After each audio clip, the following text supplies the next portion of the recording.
Hello, everyone. How are you guys doing? Good. So I want to share with you guys the story of Sarah. Sarah was 4 years old when her uncle started selling her out of their home. It happened throughout the evenings, and she went to school as a normal girl. Everything was completely normal on the outside, but when she went home, these things were happening. This gave her a very warped sense of what love was. So when she got into middle and high school, she was looking at love in all the wrong places, going to very abusive boyfriends, going to people 3 times her age for love, and just finding herself in this cycle of sexual trauma where she was just used and abused over and over again. At the age of 18, she found herself suicidal and homeless. That's when she called Kairos Hope. A caseworker had referred her our direction, and when she walked in, you could see it, her posture just completely downtrodden. Like, she had no sense of self-worth at this point. She had no sense to live, no hope. And when she came in, she walked into her bedroom and found a welcome basket full of just fun stuff, fuzzy socks, soap, like things that we don't think too much about. But she started bawling over this basket. It was the first gift she had received in years that had no strings attached to it. Over her time there, she learned her social skills. Imagine at age 4, all you're going through is trauma. You don't learn how to cook, you don't learn how to clean, you don't learn how to do anything that a normal adult would know.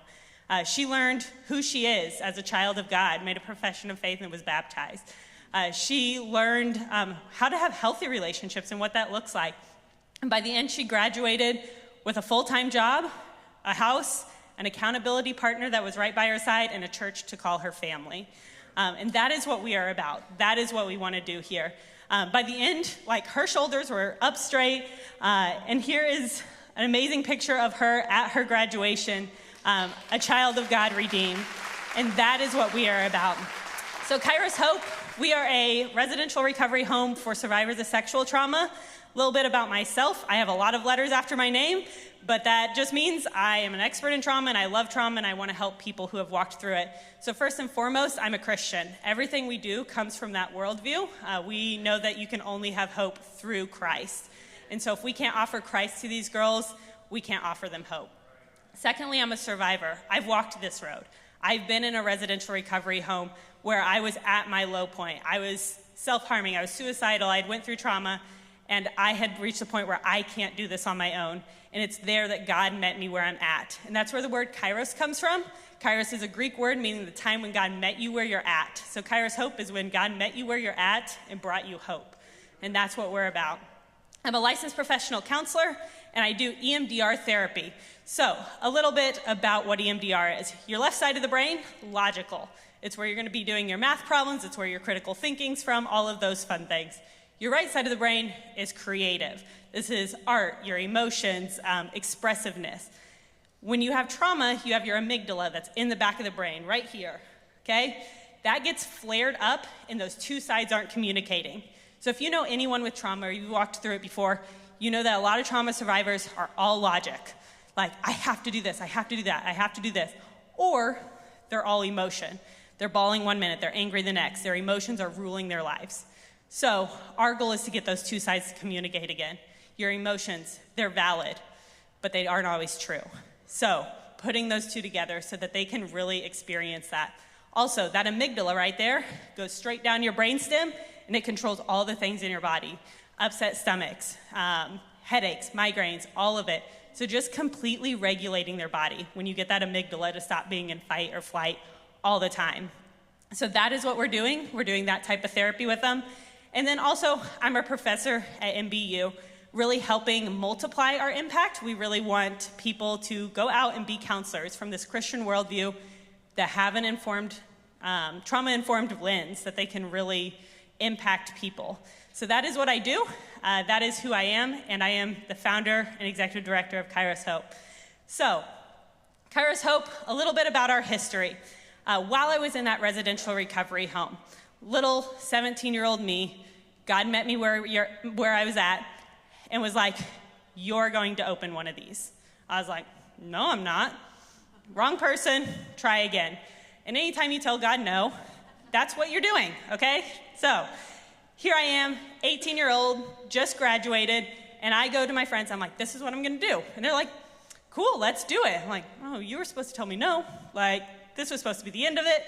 However, they agreed to be my board of directors. So a group of 18-year-olds in the basement of Kleckner Hall at Hannibal LaGrange University started dream building. We're like, okay, if we were to do this, we want this many bedrooms, and this is the bathrooms we need, and this is the house we want, and we want it to look beautiful. And so we go on Zillow, as any 18-year-old would, and set up a tour. So we tour this home. We're like, this is perfect. This is what we want. Realtor shakes my hand. Is like, hey, give me a call when you're ready to go forward. I didn't tell him we had $40 in the bank account. And we're looking at a 400 square foot home, okay? If $40 wasn't gonna cut it. So I go back, and as any 18-year-old would, put it on Facebook. Hey, we found a place that we would love. Can anyone fund it? Within a month, we had the funding to buy the home. So in 2020, when everything was falling apart, we signed on a beautiful home that we now call Kairos Hope. It's a 400 square foot home on 2.5 acres of land. It looks like your typical farmhouse. So if you see any of our marketing stuff, that home that's on it, that is our home. We wanted it to be a little more discreet, but also feel like a home when they walked in. This isn't an institution. This is for women over the age of 18 who have experienced any form of trauma. Specifically, sexual trauma is our specialty. About 60% of our residents are coming out of human trafficking. So we are a participant in MOCATE, Missouri Coalition Against Trafficking and Exploitation, where girls are being rescued on Saturday and coming into our program on Sunday. So very hefty trauma coming into the home. We are about a 12-month program. We don't tell them, you're gonna graduate on December 5th. Like, we don't know what trauma looks like for them. We don't know what their healing and recovery looks like for them. So if they end up staying for 2 years, okay, they're in it, they're growing. As long as they're putting in the effort and we're seeing God move, we're keeping them. We're gonna help them until they get to success. We are clinical and biblical put together. So I have all the research, the education, that side of things, but we know that all truth is God's truth. And so we are going to bring that clinical and biblical side together to bring hope for these girls. And then going into kind of what our program looks like. So our first one is the reckoning. And I'm a professor, so you guys have to participate. So the reckoning, I want to hear it. All right, so the reckoning. This is where they're stabilizing. When these girls are coming in, we don't know what their past has looked like. We don't know what they've walked through. And they just need time to take a moment and breathe. A lot of programs that aren't trauma-focused have schedules right away. You need to do this, you need to do that, you need to do this. Sometimes our girls just need to sleep in a safe place for a few days. Sometimes they just need to be able to cook their own food. Ramen noodles, that's usually the go-to. Everyone feels safe around ramen noodles. But they just need to pause for a moment. They need to know that they're safe. This is different for each girl. And really, we leave it up to them on how they start to feel safe in a new place. So, our home. You guys can see the picture of it up on the screen. That is our beautiful home. It has everything you would expect in your normal home. The girls hang out in the living room. We have a dining room that can fit everybody. We have a kitchen that was fully remodeled for them to fit up to 12 girls. So, a lot of people in the kitchen, still not bumping into each other. And just a place that they can call their own. We don't want it to feel institutional. That doesn't help anyone feel safe. But this is their place. There's not 24/7 staff that's standing over them. It's their place. They help keep it clean. They help decorate, oftentimes redecorating over and over again to give them something to do. But this is their place.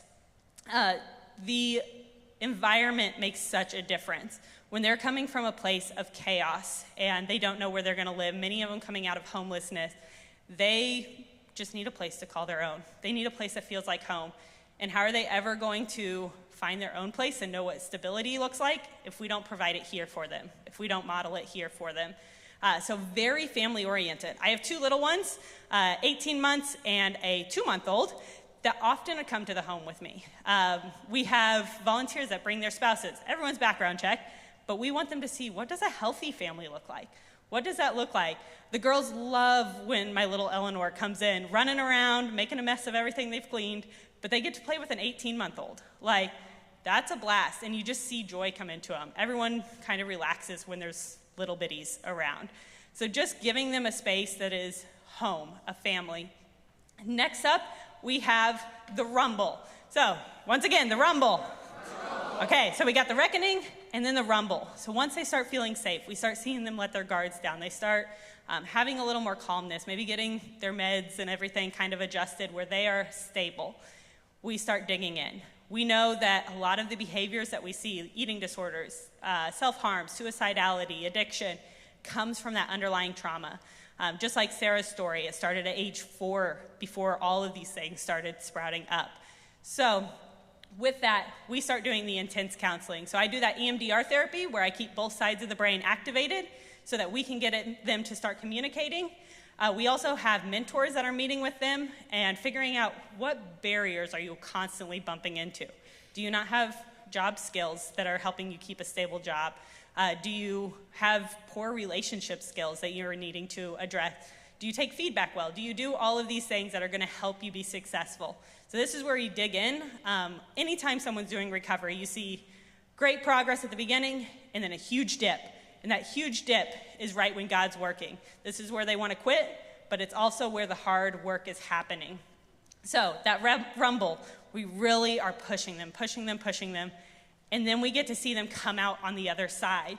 As far as the different things, I mentioned our emotional support. We have a team of people. So we have people that come and do dinner with these girls every night, bringing family members, bringing cake and cookies, inviting them over for cookouts. Like, we want these girls to be part of the community. They're not just put away in this home and let's keep you hidden away. But we know that the majority of these girls don't have a family they're going back to. So they plant themselves in Podunk, Monroe City. Tiny little town, but there's no bad connections for them. All they have are their church people, these volunteers that have loved and cared for them, and they get to start fresh. Nobody knows who they are. They get to remake themselves as a child of God. Next is the life skills and growth. Like I mentioned, Sarah was 4. She didn't have any life skills.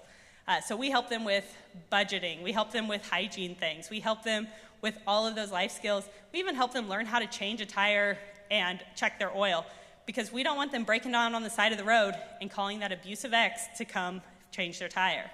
As many skills as we can give them, they're going to be independent. They're going to be able to do things. And then the biblical integration. So all of them get a Bible study partner that they're meeting with weekly, and that's one-on-one, because each girl is coming in at a different level. So we let them know it's Christian. There's no switch and bait when they come in. They know that that's the expectation, that you're getting Christian care. But some of them come in and they're not a believer. So we're meeting them in that point. Some of them are coming in and they've been a believer for a long time, but it's all jumbo mumbo. Like, they've gotten different pieces from everywhere, and we need to help them ground that, get that discipleship, get a stronger relationship there. So wherever they're at, kind of meeting them in that point. They also get connected to a church. We let them pick what that church looks like. We have a few in town that all kind of have taken our trainings and can help these girls get to the church and support them in that. But we don't want them just coming and sitting in a pew. You guys know, if you come, sit in a pew, and leave when the pastor's praying at the end, you don't build any relationships. So our goal is for them to get involved, serve, become a member. If they haven't been baptized, get to know people. When the church is having a fellowship, stay and eat. Like, get involved, because that is your community when you leave. They won't always have Eryka in their back pocket checking on them every day. They need people that they are doing life with one-on-one all the time. And so that is kind of the rumble stage, getting them where they have all of these supports, bolstering them, getting that trauma work done. And then we get into the revolution. All right, you guys are catching on. So with the revolution, we are seeing transformation. This is, hey, you're doing amazing. Let's get you into the community. Let's plant you. Like I said, they don't have a graduation date, because I don't want to say, well, you hit December 5th, out you go. We got to open up a bed. No, they have to have certain tools to be able to be successful when they're getting out. So first and foremost, we want them to accept Christ before they leave. We want them to have that relationship, because like I said, there's no hope if they don't have Christ. So we have been so fortunate to have many girls go through the process of salvation and get baptized at the end. And that is a huge blessing. Each one of these girls are at various churches, and they are serving. They are involved still in those churches where they were baptized. It's just a huge blessing to have that full continuation of salvation to discipleship. The next thing we do is our transition tools. So when you're looking at the transition, you have your safe housing. So these girls have probably bounced from program to program a lot. They have went from shelter to shelter, which most shelters are 14 to 30 days. And like one of the other speakers said, that doesn't do much healing. So we don't want them to go back to that lifestyle of just jumping from place to place. That doesn't feel safe. They have to have a safe place to call their own. So I mentioned Sarah had a house. So she ended up finding a place to rent there in town. And all of our Kairos donors got involved, and while she was at graduation sharing her testimony of what God did, we filled her house. She had fridges, she had couches, she had beds, she had cute artwork all over the wall. Like, it was a home when she walked in. And I remember her just opening the freezer and seeing a fully stocked freezer and just bawling, once again, as God provided for her. So that is what we're about, getting them to a place that they can call their own, and that they feel loved and valued. We can't tell you that you're valuable and then throw you on a cot in the corner. You have to see it. Your environment makes a difference. Next is they have to have a way to make income. We can't give them a house and say, well, best of luck paying for it. We need them to have some way to make money. We always say dream big. Most people don't want to flip burgers the rest of their life. And if you hate your job, you end up quitting, then you end up homeless, and you end up right back where you started. So all throughout the program, we're talking about, where do you want to go? What do you want to do? We want you to do something bigger with your life. God has given you a life. God has given you a purpose. So we've had girls get their CNA license and start working in that field. We offer EMT classes completely free of charge if they want the more chaotic lifestyle of EMT life. We also offer completely free college options for them so that they can go whatever route they are looking into. And they can stay in our program till they complete that degree, if that is their desire. Because we know when people get out, they a lot of times will quit that certification or that degree or whatever. Then help them place into that job with resumes, interview training, all of those things, going and getting a nice outfit for it so that they have everything they need to succeed in that place. Next is that accountability partner. These girls see my face all the time. They see our volunteers all the time. And then they get out. And if they don't have somebody that is checking in on them, they go right back to old patterns. So before they ever leave, we set them up with an accountability partner. This is usually a volunteer that they have connected with, one of those dinner volunteers, maybe their Bible study partner, that they have really bonded with, that they have shared their story with, that they have shared their obstacles with, that is going to meet with them once a week and be like, how are you doing with this? I know this is a struggle for you. I know this is a hard time of year for you. Talk to me. That is crucial. I encourage all of you guys to have that person in your life. Just like these girls need it, we all need that accountability. And then lastly is our church family. So if they're staying in our area, they probably already connected with a church. They already know somebody that is getting them to and from the church, because many don't have transportation. But if they're planning to go elsewhere, we make sure they identify a church and have a plan beforehand. Because when you move to a new place, church is usually last on your mind. You don't get plugged in. You don't get the connections you need. So we help all of these. So until they have all four of these, they're not graduating, because I want them to succeed. I want them to get to that point. And if this takes them 3 years, we're going to get to know each other for 3 years. If this takes them 6 months, praise God, we're on to a new step. But we know that on average, most are there about 12 months. So looking at the need, we're in Podunk, Missouri. I get asked this all the time. Is this really necessary? Is there really a need for this? We have shelters. We have domestic violence shelters. But the need is so great. Every resident that we've had has come from Missouri, with 60% of those being trafficking survivors that were trafficked in the area. This isn't some faraway issue that's happening. This is happening in our neighborhoods. This is happening under our noses, just like Sarah was heading to school every day. She had teachers, she had friends, she had all these things, but nobody knew what was going on underneath. So 98% of women have experienced sexual trauma of some sort. That may be at a workplace, that may be at home, that may be in a boyfriend. but a huge amount of people are experiencing some form of sexual trauma in their lifetime. 1 in 4 are sexually abused before the age of 18. So this is happening early, and we know developmentally that makes a huge impact on their development. They get stuck in that fight or flight. They get stuck in very juvenile type thinking, and therefore don't thrive when they get into adulthood, getting into criminal action, getting into abusive relationships over and over and over again. We also know that 10,583 people were survivors of trafficking back in 2020. New data suggests 16,999 in 2023. So it is increasing, and increasing a lot since then. So this is an issue that we are getting more and more calls on for trafficking survivors. And then, like I said, there's not a lot of resources in this. So imagine you just went through the trauma. You're dealing with suicidal thoughts or addiction or whatever, and you go to someplace and they're like, here are 10 resources. This one can help you with counseling. This one can help you with housing. This one can help you with food. You're not going to make the calls. You're exhausted. You're depressed. It's anxiety-provoking to make those calls. So we wanted a one-stop shop. You call Kairos. You get into Kairos. We will help you with the rest. We will help connect you to all those sources. So we use vocational rehabilitation. We use Preferred Health. We use Mark Twain. We use all of those resources because we can't do it all. But I can help make the connection because they aren't in a point where they can. And that's really what we're about. We're connecting people with what they need, when they need it, and getting them to a point where they can be completely independent children of God. So that is my story and a little bit about what we have to offer.